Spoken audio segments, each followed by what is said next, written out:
한국인이 가장 걱정하는 장기 1위로 꼽힌 게 바로 뇌 건강이더군요. 나이가 들면서 치매 걸릴까 봐 걱정하는 게 아마 누구나 다 공통된 관심사인 것 같습니다.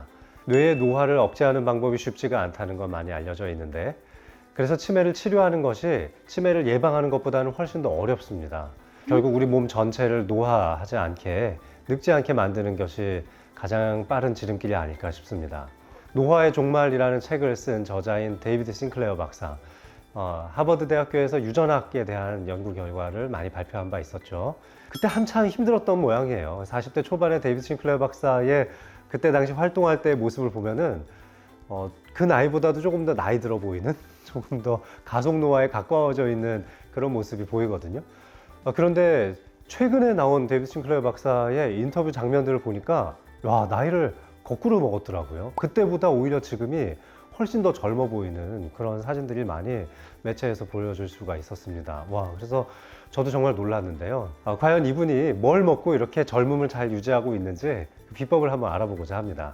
나이가 들면서 정말 막기 어려운 것이 바로 혈관의 노화인데, 이 혈관 노화를 예방하기 위해서 3가지 종류의 약을 먹고 있었습니다. 첫 번째가 바로 저용량의 아스피린이었습니다. 이분은 대략 한 80mg 정도의 아스피린을 복용하고 있었는데 100mg짜리 의약품도 나오고 있으니까 75mg이나 100mg 정도를 선택해서 먹는다면 좀 따라서 해볼 수 있는 거겠죠.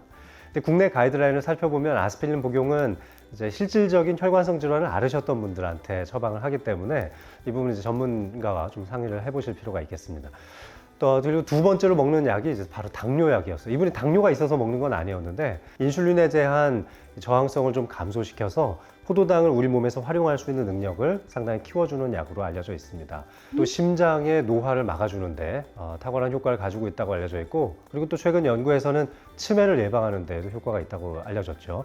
역시 이제 국내에서는 당뇨가 있는 환자분들이어야만 약을 처방받을 수 있기 때문에 당뇨 전 단계에서 좀 왔다 갔다 하시는 분들이거나 또는 지금 당뇨 때문에 고생하시는 분들이라면 메트폴민 섭취에 대해서 적극적으로 고려해 볼 필요가 있다고 생각합니다.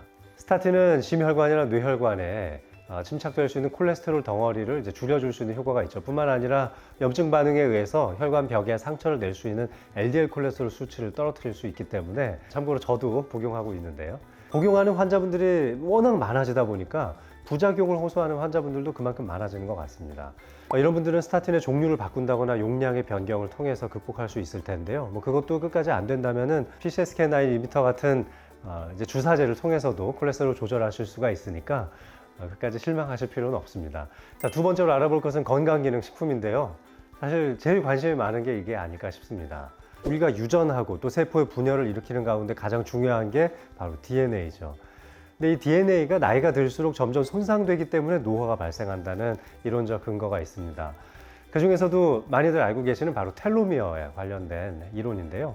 이 텔로미어가 길게 그리고 또 오랫동안 잘 유지될 수 있다면 여러 차례 세포 분열이 일어나면서 DNA가 계속 전달되더라도 세포가 또 젊은 상태를 유지할 수 있다고 알려져 있죠. 바로 이 텔로미어의 길이가 짧아지지 않도록 하기 위해서 이분이 복용하는 게 니코틴 아마이드 다이뉴클레오타이드라고 부르는 NAD라는 성분입니다. 이제 물질 자체가 좀 불안정하기 때문에 좀 안정화된 형태를 우리에게 좀 쉽게 섭취할 수 있는 방식으로 1g씩 복용한다고 알려져 있는데요. 이 라스베라트롤은 저도 와인 때문에 여러분들께 많이 소개를 해드린 바 있었는데요. 와인 속에 많이 들어있습니다. 그리고 또 베리류의 과일 속에 많이 들어있다고 알려져 있죠. 그 외에도 몇 가지 더 소개를 해주셨는데 알파리포산이 있습니다. ALA라고 알려져 있고, 올레산 같은 것들이죠. 역시 이것도 이제 항산화제로 꼽히고 있고, 그 다음에 코엔자임 Q10도 드시고 계시더군요. 식품 쪽에서 좀 알아볼 것들이 있는데요. 식품 쪽에서 이분이 정말 강조하시는 게 퀘르세틴입니다. 이분은 이제 연구소 쪽에 있으니까 그 연구소 쪽에서 따로 만들어가지고 복용을 하고 계시는 걸로 알려져 있는데, 우리 이제 그런 제품을 구하기가 좀 어려우니까요. 그런 것들로 많이 알려진 게 양파나 브로콜리 아니겠습니까? 그래서 양파, 브로콜리 등을 좀 평소에 좀 많이 먹어준다면 싱클레어 박사처럼 건강하고 또 젊음을 유지할 수 있지 않을까 생각합니다. 그리고 내가 가지고 있는 질병의 특성을 파악해서 너무 많이 드시지 마시고요. 전문가와 상담하셔서 꼭 필요한 것들 구매해서 드셔보시길 추천드립니다.